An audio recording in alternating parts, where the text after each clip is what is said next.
Thursday, 19 September 2024. Critical price points. This is the weekly chart, the consequent encouragement of this weekly wick. We have the high of the August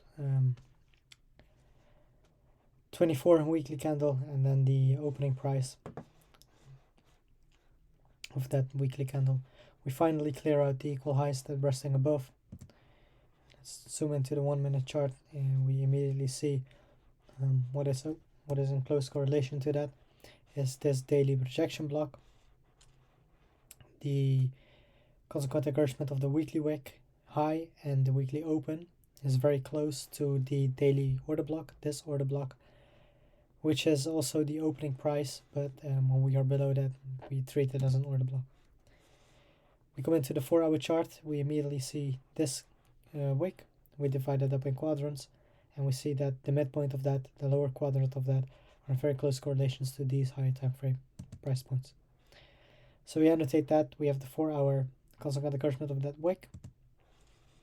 Then we have this fair value gap of that wick. We are mainly focused on the upper portion that is still unfilled, which is in close correlation to, the upper portion that is unfilled actually is the daily rejection block and the consequent encouragement of the weekly wick, that distance that is unfilled.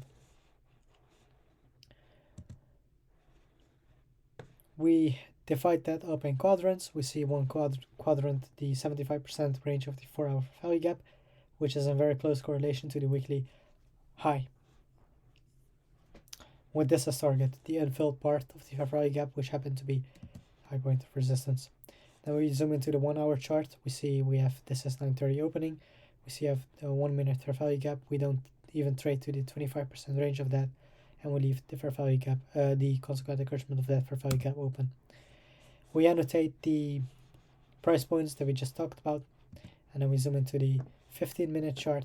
We have the opening range gap, and then this is several hundreds opening range gap. So when the opening range gap opens, that's a significant thing for the entry that I'm going to talk about later on. As you can see, we don't trade down to the lower quadrant, and then we trade up, so that indicates a bullish momentum. Once again, we have the 50-minute order block. We trade up down in here, then we trade up, we trade back in the order block, we find support to finally take out the rejection block and the part that was unfilled, this part in here, go higher.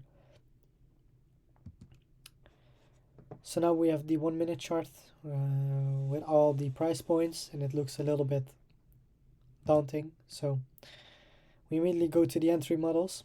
I'll talk about this. We have sell side resting here. We come in, come down, 9:30 open. This is what I mean. If we trade up in here, it's very highly likely, because we have such a large opening range gap, that we take out these relative equal highs first and then go lower. We did that. We enter in here. This is the first presented fair value gap. We leave that with momentum. When we come back, we don't even trade to the midpoint of that fair value gap. We don't trade to the upper part. We take out the sell side here. We come into the 1 hour fair value gap upper quadrant of that. Then we enter the macro. And we trade this and this, and here we reverse, and I'll talk very clearly about that right now.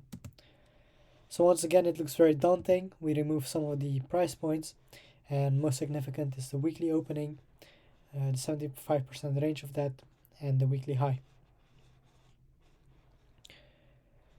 We come in here, we find support in here, then we trade up to this point in here, to this zone in here, then we trade down, we take out the lows, sell side liquidity in here, and once we are here, we expect to form a bearish breaker. With this candle in here, we expect to take that out. We expect to not respect that fair value gap to go higher. We can take an entry in here, but if we want to be more secure, we take the low of that fair value gap and we short in here, and we sell here. And once we hit the 550 till 1010 macro, we see in here if an inverse fair value gap, we trade up into the bearish breaker. We trade down, the bodies are not even coming to the low part of that fair value gap. We trade up again. We see we are trading above that first fair value gap, initially fair value gap. We leave a wick down to the inverse of fair value gap. We wait till we see some momentum leaving this fair value gap, and here we see a fair value gap. Price doesn't trade back to this low, but it does trade to this order block with this candle where my cursor is right now. So we can enter in there, or we can enter in this fair value gap in here to take out this high, and then trade to the points that are here. As you can see here, we have a weekly high. This is treated as support, and this block, why is it a high real resistance? Because we take out this high, we trade up to a very close proximity in these resistance points. So we trade up into this, we wick that top, and then we trade higher to where? We trade higher to that rejection block, the consequent encouragement of that. And as you can see, we leave sell side here, relative equal lows. This is then the point of interest of where we can possibly buy long again. In here we can expect a retracement. It is in the, not in the macro, but just outside. We expect in here to play the macro higher because we are bullish for the day. But so that means that we can short that to a point of resistance, to then when we come into that resistance, we can long again to treat this as support. And then we have an inverse fair value gap in here. We leave that with momentum. We trade back. We see that we wick that daily wick. We come in here. We leave again momentum, and price now clearly tests this fair value gap, and we are long to treat the long of the day. This was yesterday. This is a mistake. So thank you very much for listening. It was a fair fast one. Yeah, I was focused on shorts.